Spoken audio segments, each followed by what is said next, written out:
What if you can change your brain to make it more intelligent, more focused, and keep your mental health issues away from you? What if you know some hacks to slow your aging down to many years? What if I tell you that all of these tips and hacks are as simple as having a cup of coffee? And you can do that in 10 minutes. Well, today we will talk about all things brain health and how to biohack your brain to help you achieve your greatest potential. To help us doing that, we have neuroscientist, the best-selling author of Biohack Your Brain, Dr. Willeumier. Welcome to the show. Ajay, thank you so much for allowing me to be a guest on your show. I'm really excited to be here. Thank you. I am so excited because brain and productivity are the key themes on my channel. And I do love talking about how you can make your brain the best version that possibly you can using the things without going to a surgery, brain surgery. Yeah, we Yeah. don't we don't want we don't want somebody to have to go to a neurologist and find out they have a Mm, degenerative disorder and then take care of their brain. We want people to start when they're young, like your age, because exactly. you are young and fit and healthy. And I was very excited to hear some of the things you're doing now to take care of your brain health. And I know you're going to share those with your audience. Of course. But before we move into this, I wanted to understand from you Yes. what made you become so serious about taking this subject of biohacking so seriously? And you've written a book about it. You work with Dr. Amen, and your work has you've got so many papers published, and there's a lot of literature you've done. So, what was your motivation to get into this field and writing a book about it? Well, thank you so much for asking that question. So, the reason why Biohack Your Brain really came into fruition was because back in 2009, I was the director of clinical neuroimaging research for the Amen Clinics. And for people who are not familiar with the Amen Clinics, they are a large outpatient psychiatric center that treats, on average, 3 to 4,000 patients per month.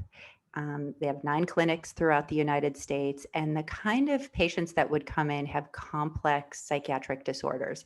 So they were coming in primarily to use the neuroimaging that we do, both electrically and functionally, to help tailor treatments for their particular disorders. Now, the kind of people that were coming to our clinic on average had 3 to 4 psychiatric diagnoses. They'd failed 3 previous treatment providers and they were on several medications.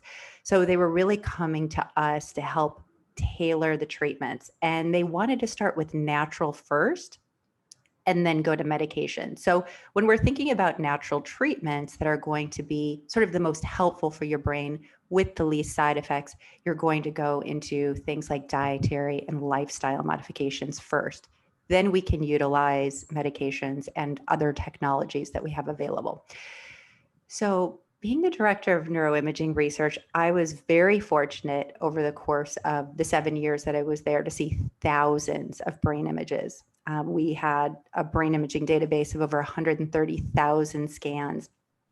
And back when I started working there, we ran at the time, which was one of the largest brain imaging studies in living professional football players, asking the question, does playing football cause long-term brain damage? We now know in 2021, playing professional football can lead to a degenerative brain disorder called chronic traumatic encephalopathy. So anybody who plays in a collision-based sport has to really start thinking about taking care of their brain health now. Even if they played that collision-based sport when they were younger, 10, 20 years ago, brain health is really important because we want to slow down that aging process. So, in the process of working at the clinic, we ran sort of this open label trial after we did the initial study using neurocognitive assessments, neuropsychiatric assessments, the neuroimaging. We saw traumatic brain injury leads to severe global hypoperfusion in the brain. That's just a fancy way of saying really low blood flow. If we don't make corrections in those perfusion patterns, those are going to be the areas of the brain where we start to see neuronal loss. So I was fortunate enough to be in this sort of secondary open label trial, helping to run it using these very basic dietary and lifestyle modifications. Some of them was about changing the diet. Some of it was about exercising. Some of it was about cognitive training. Some of it was about nutraceuticals. Within a 6-month period of time, we were able to see these professional athletes show significant increases in perfusion in different regions of the brain, as well as improvements in cognitive function, information processing speed, memory, reasoning, attention. And that's a very short period of time to make those kind of significant improvements. So to be able to show this using clinical neuroimaging was really, for me, that was the game changer. We all hear it's important, to get a good night's sleep. It's important to have a healthy diet. It's important to stay lean and healthy. And there are certainly supplements to help the brain. It takes it to another level when you're measuring it and you see these differences using the imaging. So that's the biohack piece. And then to see that you can maintain these changes over time, meaning if we scan them 6 months later, a year later. So to me, that's really transformational. That's taking these concepts that we all hear about, but objectively being able to see them in the brain. And that was sort of the primary inspiration behind why I felt really compelled to write this book, because I wanted people to understand that taking care of your brain is a lot easier than you think. And let's not wait until you're in your 6th or 7th decade of life and your memory starts slipping and you have to go visit the neurologist and try to correct something, a disease that might have started 1 to 2 decades before you have a symptom. Because a lot of these brain issues that happen, they start at the cellular level 2 decades earlier. So I really feel like brain health is such an important public health message. And the sooner that we can inspire young people like you to really, jump on the bandwagon of brain health, the better. And I want to be part of that team that really sort of gets people more excited about it. Yeah, sure. I find it really interesting and the kind of research that you have done. There's one thing that really interests me is when you say that you can slow down your aging process. And I was curious to know, how do you measure that? Is it only the sizes of telomere that's the criteria, or there is something more to it? Well, yeah, that's one way to do it. So in the clinical setting, we can actually do brain imaging. We can do electrical imaging. So we look at the electrical patterns in the brain, how neurons are connected to one another. And if they are firing excessively, if they are over or under connected, and we don't make those corrections, that's what's going to lead to not only psychiatric issues, so anxiety, depression, ADD, can result from over or under connections of those neurons. We can also lead to memory loss. And then we've got the functional imaging. So as I was saying earlier, if we can see there's areas of the brain that have really low blood flow, we want to work to correct those issues. Because most people don't realize, they think about the brain as, right, 75% water or 60% fat, but there's 400 miles of blood vessels in your brain. And we need to make sure you get the perfusion, you get the blood flowing to the brain, you get the oxygen, the vital nutrients to your cells, you take away the wastes. All of that is really important. And this is why things like daily exercise are so critical to maintaining our brain health. But there's so much more. It's the exercise, it's the new learning, it's the foods you're eating. All of it works to help with the blood flow, protecting the cell membranes, right? Keeping the cells healthy so they can sort of go through their normal cellular metabolic processes, and everything sort of functions really smoothly and efficiently. And in the brain health world, that's really what we're going for. How do we make your brain function as efficiently as possible as you age? And the key thing that most people don't know, unless you're a neurologist or a neuroscientist and you study the brain for a living, is that because our brain fully matures around the age of 25 to 30, by the time you reach age 40, you start to get 5% loss of brain volume per decade. So your brain starts shrinking, and you begin to lose about 85,000 neurons per day. Now, in a brain that has 86 billion neurons, that's a very small amount of neuronal loss. But when we think about people's daily lifestyle habits, right? 2/3 of Americans are overweight or obese. Diabetes is rampant. You've got hypertension. You've got people who retire, who stop doing cognitively stimulating activities. You have anxiety and depression, which can accelerate your risk of sort of later life dementia. So we want to be really conscious of our habits now to be able to protect our brains so we can be healthy centenarians or super centenarians, right? Go past 100. Why don't we live a long, healthy life till we're 110? It's really, and Yeah, it's of course. important because it's very expensive to put somebody in an assisted living facility. It's very expensive to take care of somebody who's struggling with a memory issue. Um, we see our professional athletes now who are really concerned about chronic traumatic encephalopathy. Our pro athletes had 3 times the rate of neurodegenerative mortality as somebody who's living in the general public. So I feel like any athlete who has played a collision based sport, you're thinking about headers in soccer, you're thinking about ice hockey, you're thinking about football, wrestling. I was the equestrian, so I fell off, hundreds of times. All of us who have participated in these sports, that's a risk for later life dementia. So let's start thinking about taking care of our brain health. So there are two aspects now. One is to, let's say you have brain cells to protect them, and keep them healthy. That's one thing. Mm-hmm. Another Yes. thing, is it also possible to change that and improve it? Say, for example, somebody, well, oftentimes you might see people saying that he's born intelligent, and Mm-hmm. or this person is kind of dumb, right?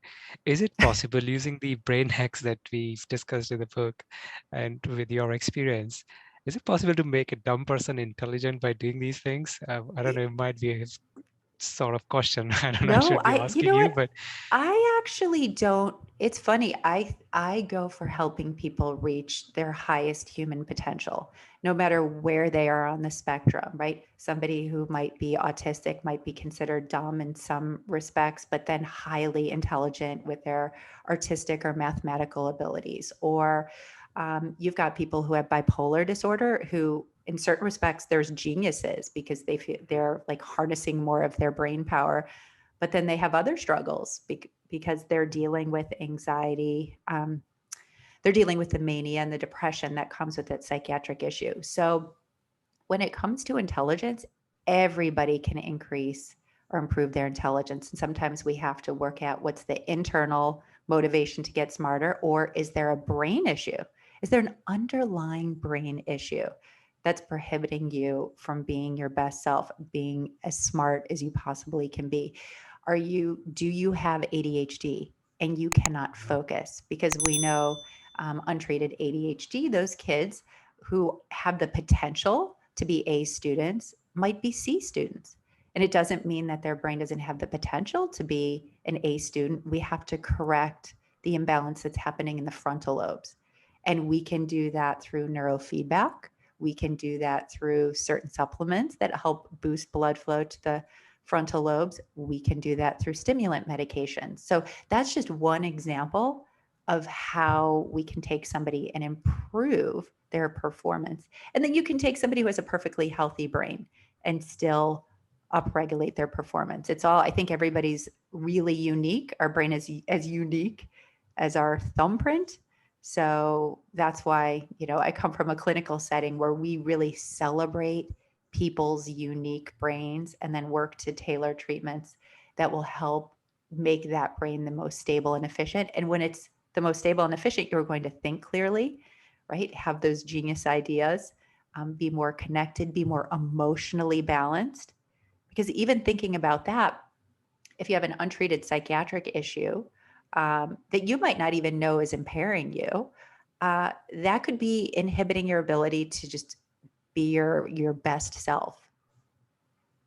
I could uh, see questions. you, I saw your yeah, yeah. mind spinning as I was talking. Yeah, I was thinking that you mentioned about frontal lobe, and that there are Mm-hmm. different part of brain, and the 6 main parts that you talk about in the book quite a lot, so which are important in your cognitive health. Yeah, Not everybody knows where they are and what those are, first of all. So, I mean, I know what is hippocampus because I read it in my biology classes, but I have no clue what it good. does, right? So could you give us a very short intro to all those 6 important parts of the brain and where they are and what they do?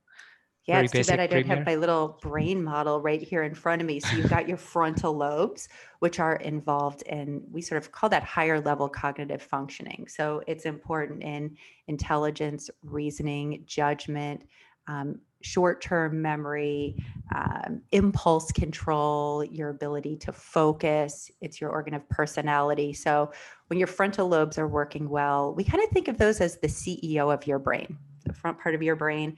Then you've got your temporal lobes here, which are sort of the side of your brain where your ears are, auditory centers. They're involved in mood and memory. Then you've got your parietal lobes here in the back part of your brain, which are your sort of sensory motor cortex. It's also involved in um, memory and spatial processing. Then you've got your occipital lobes here in the back part of your brain, which are your visual centers. And then you've got the cerebellum, which is in the very back part of your brain, which is involved in motor control and motor learning. Then you go on the inside of your brain, sort of the deeper levels of the cortex, and you've got the hippocampus, as you were talking about, which is involved in learning and memory. So when everything that we learn during the day in our short-term memory, when we're sleeping, the hippocampus consolidates all of that information into your longer term memory storage and then stores it throughout the brain. And you've got your amygdala, which is involved in emotional memories. And a lot of people think about the amygdala as the amygdala, because you have two, involved in fight or flight. And when Fight or we're flight, really yeah. anxious, right? So whenever we're storing an emotional memory, usually the amygdala is working and it makes connections with the hippocampus to store that memory. And then you have really deep in the brain your thalamus, which is sort of the relay center, all of the information that's coming into your brain. That sort of think of this brain as this amazing sensory processing organ. It all comes in, gets down into the thalamus, is processed, and then the thalamus sends projections back out to the different areas of the brain. So we think of that as the main relay station, and it's involved in mood and emotions and bonding. I'll see if I can find an image and I'll put it on here Oh, so that people great. can Could relate to see. it. Yeah, exactly. Right. So you mentioned I think 5 minutes ago that blood flow is so important. You have like Hmm. thousands of miles of blood vessels, right? Now, the people who are physically very active, like athletes, right? So they have Yes, plenty of blood flow into their brains. So ideally, if an athlete does not have injuries, like in your right. MN research you just mentioned, if they don't have injuries, then their brain should be like super perfect, isn't it? Is it true? That's what you think. But I will tell you, Logically. after the one really fascinating thing that I've learned through looking at so many brain images is that a lot of people um, have poor perfusion in their brain. So you might think that your brain is beautifully perfused, and that's what we hope. Somebody who's young should have a very healthy, beautifully perfused brain. But it's all of these other things that happen in our lives, whether it's having head injuries, having chronic inflammation. So we talked about having extra weight on your body earlier before we started the podcast. So being overweight or obese is creates chronic inflammation in the body, and that can result in low blood flow to the brain. And we've published on that. So just having excess weight on your body, having untreated diabetes. So diabetes, having too much sugar that's in your bloodstream, can impact your perfusion to the brain. You've got hypertension, right? Untreated hypertension can also damage the blood vessels and the blood flow to the brain. You could have had chemotherapy, and the chemotherapy drugs could actually impact blood flow to the brain. You could have alcohol issues, and that could lead to toxic patterns in the brain. So there are all of these sort of things that we're exposed to just living a normal life. And we might think that we've got good perfusion, but unless you scan the brain and see, you won't know. So the most important thing, and that's I talk about this in the book, is let's make sure every day that we're doing things to just keep the blood flowing, right? Get Mhm. healthy perfusion. And that's, correcting some of the things like the untreated obesity, diabetes, being mindful of how much alcohol you're consuming so you don't have sort of that toxic brain pattern that we see. And again, that happens in people who've got prolonged alcohol use. But again, it's something to talk about because alcohol abuse is a public health issue, and that can also damage brain cells if you know left unregulated over time. So all of this is really important. We want to make sure we keep blood flowing to the brain.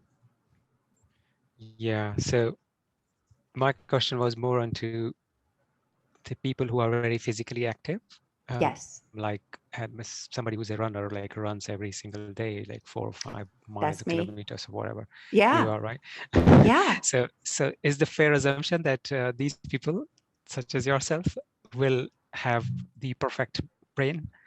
They shouldn't, and they will live longer until something Well, accidentally happens. we always say, how do you know unless you look? So nobody could say 100% for sure that that is going to be the outcome. I've had my brain imaged and it is beautifully perfused. So I can say for myself, yes, that's the case, but everybody's unique. And I would say if you are working out and you're active and you're keeping the blood flowing, you're going to have a higher chance of being able to have a healthier brain, right, as you age. And really, physical activity is the two things that we know scientifically that help really protect the brain as we age is daily physical activity and continuous new learning. So the physical activity, the reason why it's so important is it releases certain factors like brain-derived neurotrophic factor and factors that actually help blood vessels grow.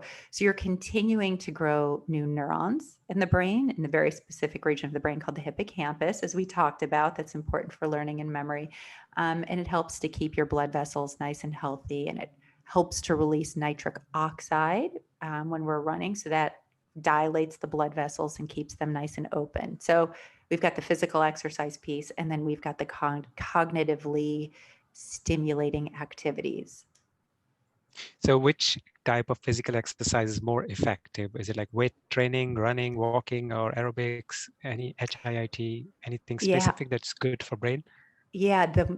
So the literature really supports sustained aerobic activity is really the number one way to help sustain that blood flow to the brain. It will keep your heart strong and active, which is going to keep pumping blood throughout the body. So that's one of the most important.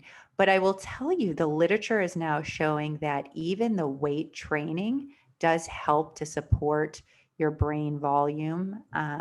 But really, we look at sustained aerobic exercise first. And I like to even break it down into how does the exercise help our mood.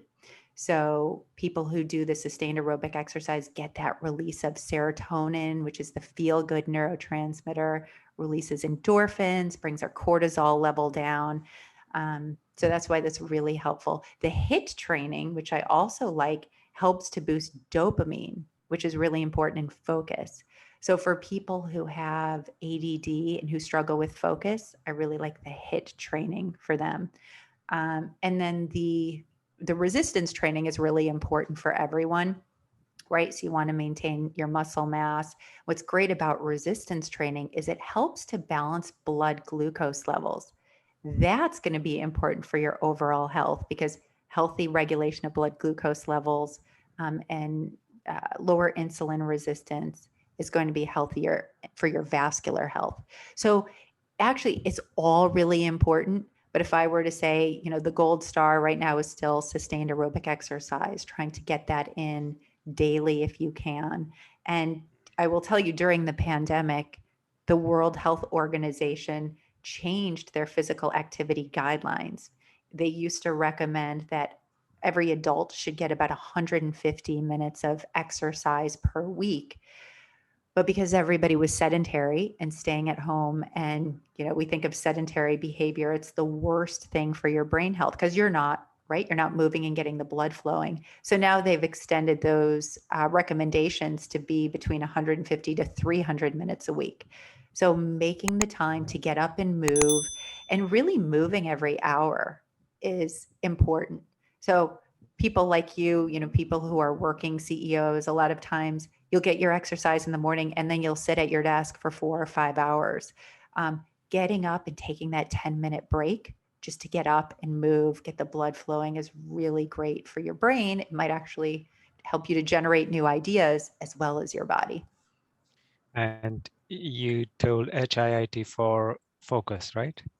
For focus, yeah, the HIIT Yeah. training is So, really good. When we, you know, started to really channel which exercise are going to be best for what type of person, you know, somebody who might struggle a little bit more with depression is going to do great with the longer sustained aerobic activity. Somebody who's looking for the focus, they want those high impact, short burst type of activities. mm, And then somebody who's needs to be calmer, right, and might be a little more anxious, that's when we might recommend yoga, tai chi, even swimming, hiking, being out in nature. So we can sort of tailor our aerobic activities, our activities, to how our brain is wired and how we, if you want to say, how we want to get focused so we are our most optimized self. And you know, each person knows how they are. You know, if you were to ask me, I'm the person that's a little bit more anxious, and so a long run kind of calms me down, and I like to be outside in nature instead of inside in a gym.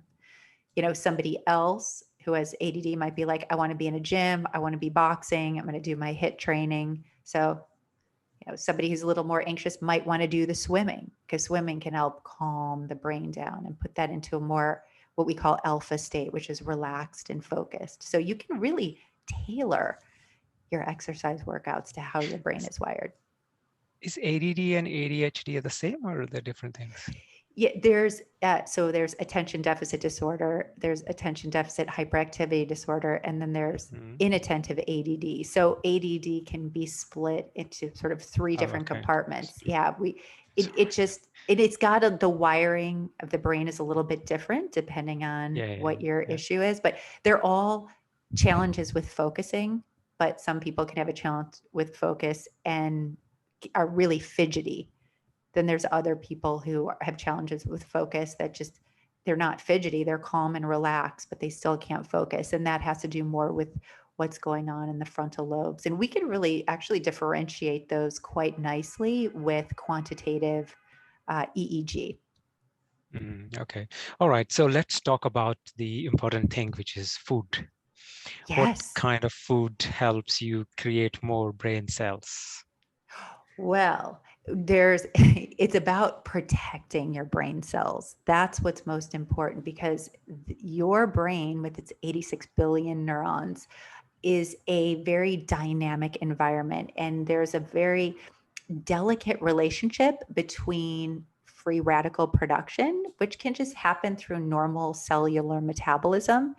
Free radicals can damage cell membranes and damage your DNA, and the antioxidant systems, which antioxidants are there to help protect your neurons. They can buffer those free radicals and prevent them from damaging neurons. So, when we're thinking about brain health, the number one thing I want people to do is to get more antioxidants into their diet. How do they do this? Fruits and vegetables, right? Those are the easiest ways to do it. And there's abundance of studies in the literature that show antioxidant type foods like blueberries, you and I were talking about, can actually help slow cognitive decline. Harvard did a study it was part of their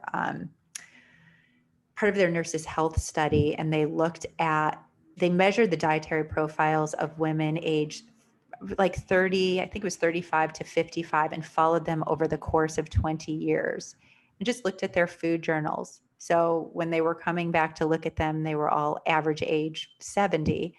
Those who had blueberries and strawberries were able to slow cognitive decline by 2.5 years. So right there, you know, those antioxidants and the polyphenols that are in the berries was helping to protect your brain and stave off cognitive aging. We now know the Mediterranean diet combined with the DASH diet, the low sodium diet, can help slow cognitive aging by as much as 7.5 years for people who follow it rigorously. And so, what is the MIND diet, or what is the Mediterranean diet? Really, it's very simple. It's fruits, vegetables, a serving or two of fish per week, nuts, seeds, legumes, healthy oils, and it's reducing saturated animal fats, reducing processed foods and sugars. Now, I talk about in my book a very specific dietary program that I use to teach our professional athletes, helping them to get slim. And it was very prescriptive. There was a certain number of green leafy vegetables I wanted everybody to have each day. There was a certain number of colored vegetables, a certain number of legumes, fruits, minimizing the dairy, making it plant-based instead of from the cow's milk. Limiting the grains. So we don't want refined grains. We want the whole grains, the quinoa, the amaranth, the millet, but even the servings that we keep very low. And then we have more of the healthy fats, the mono and unsaturated fats versus the saturated animal fats. So that's where you've got the plants, you've got the nuts and seeds. And all of that, when you really revamp your diet and follow it consistently, as you've seen, it's extraordinary. Not only the amount of weight you could lose, but you're helping to reduce inflammation in the body. And we know chronic inflammation leads to pretty much every disorder you can think of, from cancer and diabetes and cardiovascular disease. So I feel like one of the easiest ways people can take care of their brain health, if they do nothing else, is just to, I like to call it, upgrade their diet, or really take another look at their diet and see how many of these sort of brain healthy foods are you consuming? How many fruits are you getting per day? How many vegetables? If you did nothing but just have 3 servings of a green leafy vegetable and 2 servings of a berry. So berries and green leafy vegetables are unequivocally the foods that support your long-term brain health. And I want you to try and get those into your diet every single day. Imagine the additive effect that has over the course of weeks, months, years. That's why you have these studies, these sort of long-term epidemiological studies that find people who consistently put these into their diet are the ones that are having the healthier cognitive outcomes. Yeah, I mean, I totally agree with you on the inflammation, because that causes a lot of other problems Yeah. and a root cause of many issues is actually some sort of inflammation. And It's I've it's personally, inflammation. Yeah, it's starting in our gut, right? It's literally from every food we eat that goes into our gut, and our gut can either the microbiota can either create the bacterial endotoxins that cause the inflammation, or it can help reduce inflammation and reduce cholesterol, and keep our hormone levels balanced. So I want people to be more mindful of everything they're eating. Is this good for my gut? Is it good for my brain? Is it causing inflammation, yeah, or is it not? And I could tell you're being more conscious in your eating style. yeah, and because turmeric, the curcumin that you've mentioned in the Yeah. book also, and it's so superfood, it works for me. So when I have some sort of aches and pains, and I had some issue in my carpal syndrome or something happens Carpal in your tunnel. Uh-huh. carpal tunnel there, and I couldn't move this hand because it was so painful.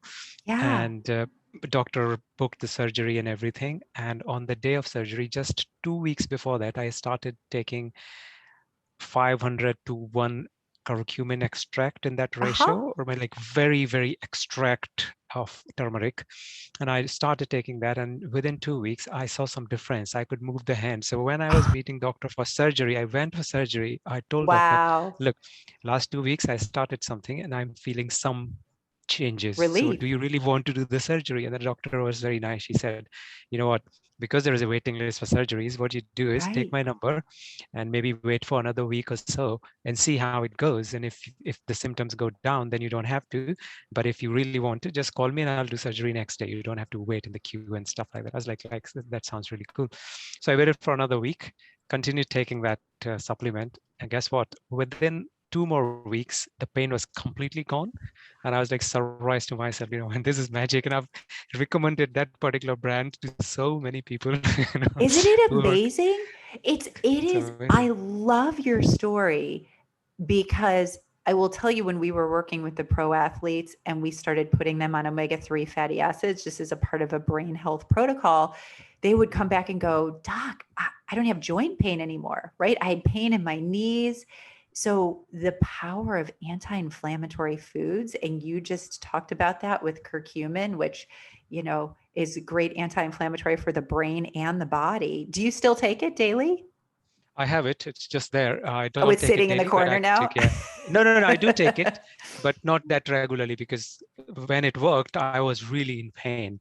But when I'm in Yeah, pain now, I mean, I'm a regular gym goer, so sometimes you have more sore right. aches in the joints. So I just take it, and it really That is helps. that is wonderful. That is such a great story about the power of nutritional supplementation. Mm. It's funny how we can do very simple things and have such a profound effect on our life. Oh, I see you're going to get it. I love That's it. the one. I I love mean, it. Oh, I can't see the brand. Hold it's on. What called is it? it's called Live. Can you read it now? Live strong. Yeah, Okay. It's a Live little, for Strong. some Yeah, reason, it's really bright, so I can't see it, but I yeah. see a It's big because of the heart. light. It's Yeah. because I of the see a light. big So heart and I love should it. be able to. Yeah, I mean, it's like I'm not Yeah. advertising this brand, but it's called Love Life supplements, and this is the Oh, only brand which gives me such a great extract. But yeah, I've recommended this to so many people, well, and I'm see, really happy. that's how it works.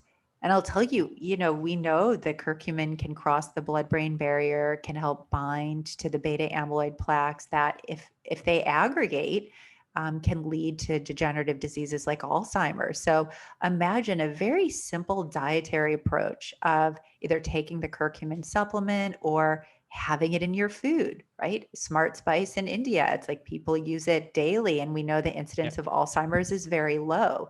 So we have to, it's almost like pause with respect for some of these extraordinary foods. And if we are struggling with, weight on our body, this is the one thing I would teach, teach people how to eat in a brain healthy way and teach brain fitness classes. And we always said the side effect was weight loss, because the weight just drops off your body when you eat cleaner foods. And it can be as simple as whole food, plant based, just very low in saturated fats, a little bit higher again in the mono and polyunsaturated, the nuts, seeds, flax seeds, chia, some healthy olive oil. That seems to be what really works for people. And we know not only will it help to reverse cardiovascular disease, but it slows down neurodegenerative decline. And so, my gosh, why wouldn't everybody want to adopt that? When I started teaching it, I did it myself because everything I teach to people, I do. And one of the things that I noticed I didn't do enough of, and I think a lot of people in my group were the same, we didn't have enough legumes in our diet. So now legumes are a superfood. They're loaded with fiber, beans. What? Legume? Legumes, think What is it? about beans, having Oh, lentils right. and Okay. beans and Yeah. peas. Yeah. Okay. Most people don't, unless they're doing a Mediterranean diet, they don't think about it, but it's loaded with fiber, high in protein, very filling, so good for your gut health. When our gut health is good, our brain health is good. So these are the sort of the little strategies that I think about for people. What one, two, three brain health things can you add into your daily, just everyday life? And I know you talked about two of them before we started our podcast that I was really excited about, your juice and your tea. If you just do those and your curcumin, you've already got three. So I've got imagine if quite a you've lot got from your book. Yeah. imagine if you have 10 or 15. That's what makes the difference. And Mm, I always tell people, if you don't believe me, go get your brain imaged. Go do a quantitative EEG. mm, Have the functional imaging done if you really want to take a look and understand how your brain is wired and how the lifestyle interventions are working for you. I wrote the book because these were the things that worked in the clinical setting, and they've got the mm. science backed research. So it's more about, the book was about empowering people with evidence-based research, but we've seen it as well with the imaging, which I thought was just extraordinary. And I thought to myself, I feel like more people need to know about this. Mm. It's important. Yeah. Yeah, indeed. We talked about the gut health, right? And the gut and brain are very Yes. closely related. There's a nerve, is it correct? Through Is the the vagus nerve, nerve. Yeah, vagus there nerve. are Yeah. 500 And million like neurons that connect through the vagus nerve that mm, go to the brain. mm, So whatever is going on in our gut is going to interface with our brain, and vice versa. So there's that bi-directional communication. We know correct. when So, we're anxious, we have butterflies in the gut, oh yeah. right? And vice versa. And you've got all these diseases like IBS and Crohn's, and when we're anxious, we feel it in our gut. So if we think about taking care of our gut health to help take care of our brain health, our gut makes the neurotransmitter serotonin, dopamine, norepinephrine. There's hormones that are made there. It helps to balance inflammation in the body. So I think we need to have more respect for this, the gastrointestinal system. Yeah, that I Norepinephrine. can never say that word. Say it three I think times, three times fast. I can't even say it once. So I call Yeah. it noradrenaline because that's what it is Uh-huh. called in Europe. Stephen Okay. Kotler told me last time because I couldn't say that Anyways, Norepinephrine. Norepinephrine. epinephrine, norepinephrine. So my question is, I do Yeah. struggle with the gut and microbiome. I've tried so many supplements for microbiome, but they don't seem to work like You have to curcumin change did your for me. food. You have to change your foods. So what's the food that gives you naturally microbiome? So the healthiest way to eat for your microbiome is to go plant-based. So it's high, so we're talking about the fruits, the vegetables, the legumes, and having fiber. So one of the things that when I was teaching my classes at the clinics, I wanted to make sure everybody was getting a minimum of 33 grams of fiber per day, because it's the foods, these, we call them prebiotic foods. They're foods that feed the healthy bacteria in the gut. So you've got your apples, your leeks, your yams, your sweet potatoes, your onions, garlic. All of that is food that feeds the healthy bacteria in your gut. And as we were talking before we started recording the podcast, you've got 100 trillion organisms. Your microbiota has all of these bacteria, and yeast and fungus. All of this is in our gastrointestinal system, and every food we eat is either helping support a healthy microbiota or an unhealthy microbiota. So saturated fats, saturated animal fats cause the release of this bacterial endotoxin, which can cause inflammation. That's why just being a little bit more mindful of the meats that you have, if you're struggling with inflammation, you may want to bring the amount down. Now, when I taught the Mediterranean diet, you know, I understand some people need to have meat. I am not, I'm really open to people's preferences when with their eating styles. But if we're going to correct some of the eating styles, I think more plants need to be incorporated into the diet, and more Mm. fiber. And not, when we think about fiber, not the fiber, the benefiber that you put in your glass of water and stir. You actually want to get it from the foods you eat. And that's, vegetables, fruits, whole grains. So the quinoa, amaranth, and millet, or an Ezekiel bread, which is a really great whole grain. So you don't have the nutrients stripped from it. All of that is going to help you to have a healthier microbiome. So if I were to say, here's the correction that you should make, this week, try to get 10 different types of plant-based foods into your diet. And Okay.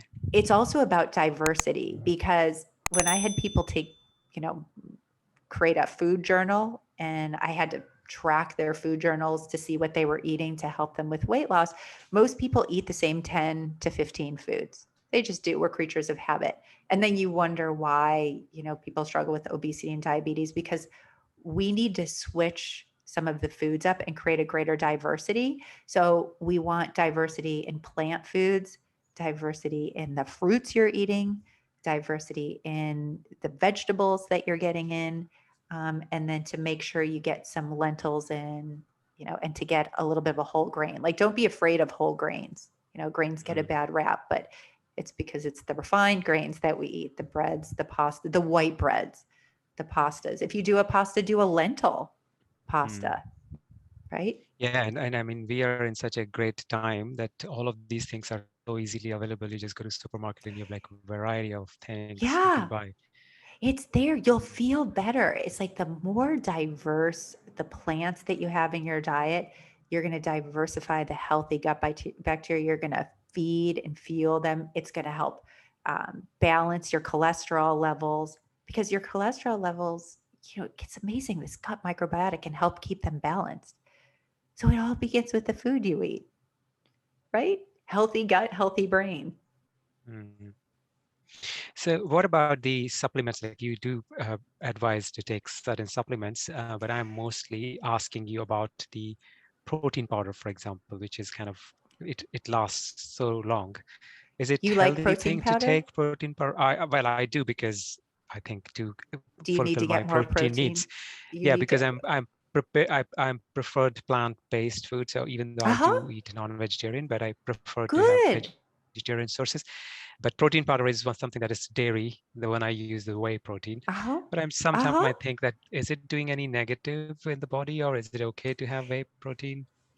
You know what? I'm okay with that. I think everybody, it's individual. We want to make sure you get the right amount of protein that you need to feel. But Mm-hmm. most people actually get plenty of protein. I bet if you, are you vegetarian? Are you vegan? What's your, No, no, I'm neither, but I'm preferred well, vegetarian. oh, So because you have if cow's milk given a too. So chance, if yeah, yeah. if I have a good vegetarian choices, then I would rather go for it than and non-vegetarian. and minimal meat. Yeah, I'm Hmm. fine with people doing a plant protein or a protein powder if you need to help sort of add that to get to your Hmm. sort of normal grams of protein per day. Okay, all right. So in the book, at one place, you talk about 10 ways to change your brain in 10 minutes. And I think I Yes. want my audience to take at least that as a takeaway because it's very easy. You just Yeah. do it in 2 pages. So if you could just tell us those 10 Go ways to through really, change your really brain in 10 quickly. minutes. Yes, 10 please. ways to Thanks. change your brain in 10 minutes. So you can get the 10-minute power walk in. So let's get our exercise in each day to get your blood flowing to your brain. Have a cup of blueberries. I said savor a bowl of blueberries each day. So get your blueberries in to get the antioxidants to protect the neurons of your brain. You can have a square of dark chocolate per day to help support your brain. So the dark chocolate, you want 80% cacao or higher. So that's going to have low sugar, but the 80% cacao or higher has the flavonols that will then cross the blood-brain barrier, protect the cells of your brain. I want you to do new learning. So learn a new word each day. You can go to the Merriam-Webster app, dictionary app, have a new word sent to you because we want to stimulate new learning. Trust me, everybody who's probably listening to your podcast is really sharp and they've got great new words every day. Then a way to remember that word, I tell people practice writing with your non-dominant hand. So 95% of us are right-handed. So by working and doing things with your non-dominant hand, and I say learn the new word each day and then practice writing it with a non-dominant hand, you'll find that you will start to do more with your non-dominant side. You'll probably start picking up glasses and texting, and that's going to work both sides of your brain. Um, I tell people to create 10 minutes of white space in your day. So, what is white space? It's just taking 10 minutes to sit quietly, no, cell phone, no computer, and just connect within. It could be doing a 10 minutes of a meditation or just 10 minutes of sitting quietly. Quieting the brain calms the mind. We want you to practice sitting up straight. So, as I'm sitting here talking to you, easy thing to do, helps keep blood flowing to the brain. Most of us who are working are hunched over computers, our shoulders are hunched over, creates the tightness in the back and the neck and the muscles in the neck. So, just think about sitting up straight for your brain health. Or I- stand. or stand if you have your standing desk, which I really approve. I think that's a smart brain health strategy. We want to, I call it sniff your stress away. So, and a really easy thing you can do, because I think it's underrated, is the use of essential oils in a diffuser. Um, Things that sort of lift are uplifting are bergamot. That's a really sort of happy, sort of orange citrusy scent. You can do things like lavender for calming. I learned about this working in a psychiatric setting where a lot of people are anxious or depressed, and we used aromatherapy as a way to help keep people calm and balanced. So thinking about the aromatherapy. And then last but not least, we want to practice gratitude each day, because practicing gratitude is, I call it a mental training exercise to help keep us positive. Simple way to do that: every morning you can go through your phone, look for a person there, and send them a really nice note, and you'll make their day. It'll make your day. You can practice gratitude at the dinner table with your family, one thing you're grateful for. So that's, again, supporting positive mental health. I think I've covered them. I think we got all I 10. think visualization. Oh, I forgot the visualization. Yeah, that's actually, oh my gosh, that's Sorry. actually one of the most important. Yeah, take 10 minutes to visualize your day. So your mind does not know the difference between the visualization process, like what's going on in your So mind, true. and reality. And we know professional athletes do it, CEOs do it. So just take that 10 minutes in your mind, start creating what you want for your day, for your future, and make that part of your everyday habit. So there you go. Got 10 different things that you Yeah. can do very quickly to Very take care quickly. of your Yeah, they're brain very health. useful. They're very useful. Everybody can make a list of them and then they can be mindful of whether or not they're doing them. And there's one Yeah. thing that you talked about, writing with your non-dominant hand. I do practice that sometime, but accidentally, I didn't know about any brain or anything, but out of curiosity, I started writing the mirror images of the things that we read. So Yeah. if I write something and you read it in the mirror image, I Yeah. started writing it some time ago, and I have to admit I have become so good at that. So I Isn't can it write fun? mirror image. I can write mirror image with my left hand or right hand, which is cool. And Wow. I can also talk in my mother tongue. I can talk Yeah. from right to left, like I can flip the letters, sequence of the letters. Are I you mean, it's a serious? useless skill.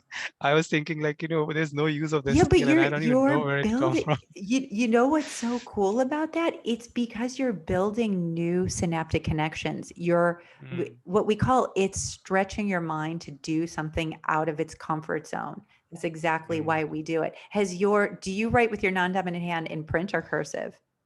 I can write it. I can write. I mean, I can write Can you properly. can you It do it in won't look cursive? as nice as I was going to what say, do you mean does it look cursive? as smooth? Because you'll find that the fine motor skills will get better. Yeah, I mean, it's not as Yeah. good as the right hand, but it's okay. But Yeah. my speaking thing is, I mean, even when I'm in shower and singing a song, I sing it the other way around. It's You very difficult to do? explain to you. My Yeah, God. and it's very difficult to explain until you know my mother tongue, because I only do that in my mother tongue. I can't do it in English, because in English you have, like, for example, your name as your surname has like 11 or 12 letters, and if I have to Yes. arrange them from right to left, it's going to be a challenge for me. I've never practiced it, but yeah, it's Wow. just, I love this. This is taking it to the next level. But you're getting the gist of exactly what you're supposed to do. It's fun. You're stepping outside of your comfort zone. You're building new neural connections when you practice something that's new. And then you'll find that, like I said, you'll start doing things more with your left hand.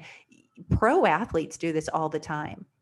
Pro basketball players, they learn to shoot with their right and their left hand. It's just, it's expanding the capacity of your brain power and making new synaptic connections. And really, that's the name of the game. That's how we keep our mind sharp. yeah, I mean, this is so interesting conversation, but only in the interest of time, I will ask my last question, which I Yeah. ask all my guests, Yeah. which is, according to you, what are the top three skills or behaviors that everybody should have, but schools are not teaching? The top three skills or behaviors everybody should have, but the schools are not teaching. Well, number one, I actually think everybody should find a meditative practice or engage in a meditative practice. It would be wonderful to teach that in schools because it would help young kids to be better at regulating their emotions. And it's really about learning how to just sit quietly, let your thoughts, drift and just connect inward and be in the present moment. So I would say meditation, number one. Number two, brain healthy eating. I think it's really important. I wish people were required to take a nutrition class and learn more about very healthy nutrition um, because, brain health starts with the foods that you eat every day. And if you imagine the thousands of meals that you have over the course of a lifetime, I think that's important. So, meditation, brain healthy nutrition, and I guess I would close and say the importance of a positive mindset, positive thinking, positive affirmations. And, that's how we live a life of joy, is to learn how to emotionally regulate and stay positive. And one of the best mental training exercises for that is the gratitude practice. So, with that, I'm grateful to have the opportunity to be here speaking with you today. It's truly been such a pleasure. Thank you very much. I mean, Yeah. pleasure was all mine. And finally, tell us how people can reach you. Yeah, people can reach me on my website. It's drwilleumier.com,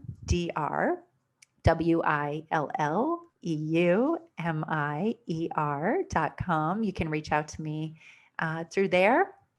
And AJ, it's been such a pleasure. Thank you very much. So, guys, Yeah. if you've, thank you very much, Dr. Willeumier. If you have not yet read the book, then please do check it out. It's amazing. It's got everything that we just discussed in detail, and it'll give you proper good guidelines on what to eat, what not to eat, what to do, what not to do in order to make your brain the best brain you can ever have. So I will see you again next time with an amazing guest. Until then, you take care and keep learning. You And are yeah, I learned a lot. awesome. I You learned a are lot. Thank awesome. you. I'm proud of you.